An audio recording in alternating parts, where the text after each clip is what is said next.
Hello YouTube, Grand Captain Speedy Dash here. In the last part, Kakarot began his training with Kami for 3 years.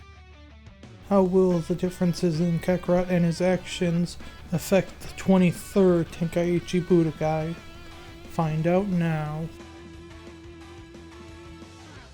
Kakarot does spend a whole year in the Room of Spirit and Time, allowing him to reach the perfected Ultra Instinct, though still just barely. But the training did give him a great control over Ultra Instinct Sign. The 3 years eventually pass, and the 23rd Tenkaichi Budokai arrives. While most train even harder to attempt to catch up to Kakarot in those years.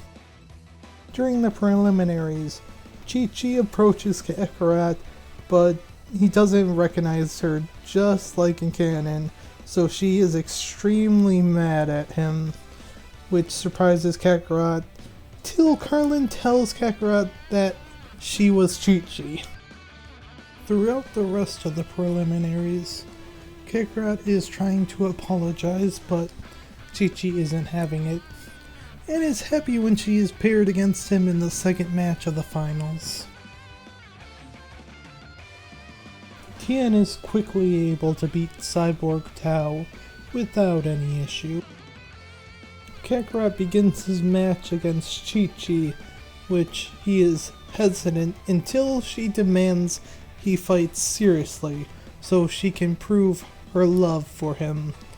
But moments later, with one punch, Chi-Chi is knocked out of the ring.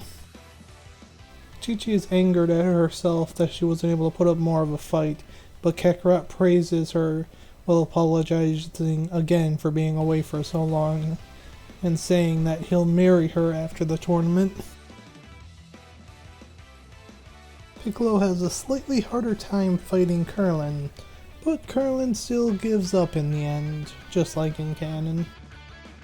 Yamcha is actually able to beat Shen during his match in the finals, but it is a close fight. Kami stealthily ditches his disguise and continues watching the tournament in hiding.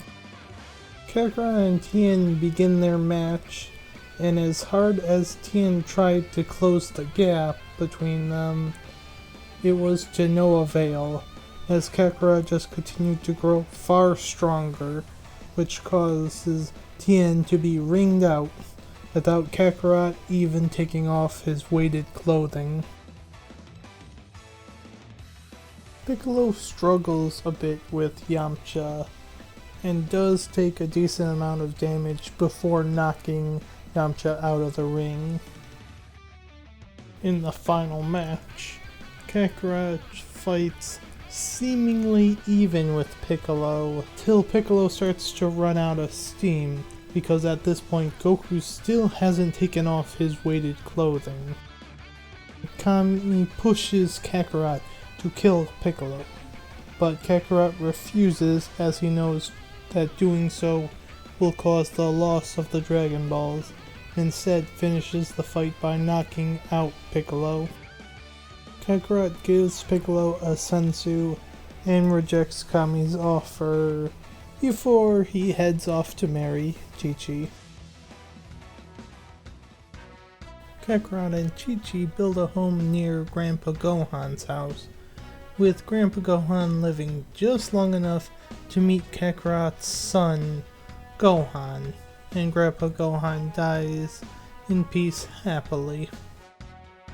Kakarot and Chi-Chi frequently argued over Gohan's future, though they do eventually come to a compromise after the first time Gohan used Ultra Instinct, which left him rather ragged.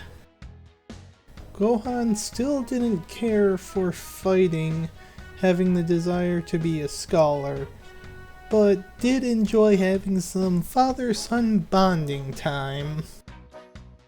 Years pass, till Kakarot plans to take Gohan to Kami House for a reunion. Arriving at Kami House, He introduces Gohan and explains that Grandpa Gohan died years ago, and they continue catching up until Kakarot senses a big battle happening elsewhere. Kakarot decides to leave Gohan at Kame House for his safety, while he heads off to investigate, hoping that he'll be able to find something that could give him a good fight. Elsewhere, a spaceship lands. From the ship emerges Raditz, who uses his scouter to try and find the highest power level on the planet. Raditz finds a number of high power levels, but heads to the highest, shortly arriving in front of Piccolo, which is because Kakarot has already fully figured out how to suppress his power when not needing it. Piccolo begins fighting with Raditz, and after removing his weighted clothing, proves a even match for Raditz. Kakarot arrives, but sits on Nimbus and watches the fight for a little bit before the two notice him. Raditz approaches Kakarot, though in this story Kakarot knows Raditz's name and that he is a Saiyan. The end outcome is the same as canon, with Kakarot refusing to go, and actually mentioning that Gine is proud of who he is, which catches Raditz by surprise. Raditz says Kakarot must have had a dream, but Kakarot explains what happened at Baba's palace and how he got to meet Gine for a short period of time, and that she was proud of Kakarot's strength and kindness. Kakarot then tries to convince Raditz to change, saying that he believes that's what Gine would want.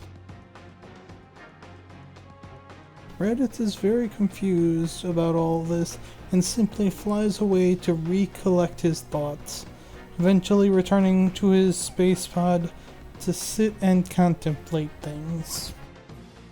Though his moment of reflection is cut short. Vegeta and Nappa began talking about how Earth might be a fun next target, with the added bonus of getting rid of the disappointing coward Raditz. That helped Raditz make up his mind, and after destroying his scouter, exits his spaceship with a new goal in mind. Raditz begins flying back to where he last saw Kakarot, hoping he is still there, and along the way notices a distant fight and speeds up to make sure he can catch Kakarot. Kakarot is easily showing that he still has a clear edge over Piccolo when he notices Raditz is returning, though Raditz doesn't have good news. Raditz explains that two more Saiyans, even stronger than himself, are coming in approximately 1 year. He also expresses that he believes they should run, not fight, but Kakarot wants to fight the two stronger Saiyans. This is where I'll end the part for now. So, what do you guys think of the story so far? How do you think Raditz's change of heart, as well as his hearing Vegeta's plans for him, will affect the story going forward? Find out next time. If you enjoyed this video, be sure to hit that like button, and if you haven't already, subscribe to my channel so you'll be able to get notifications when I release new videos. As always, have a wonderful morning, afternoon, evening, or night, wherever you are.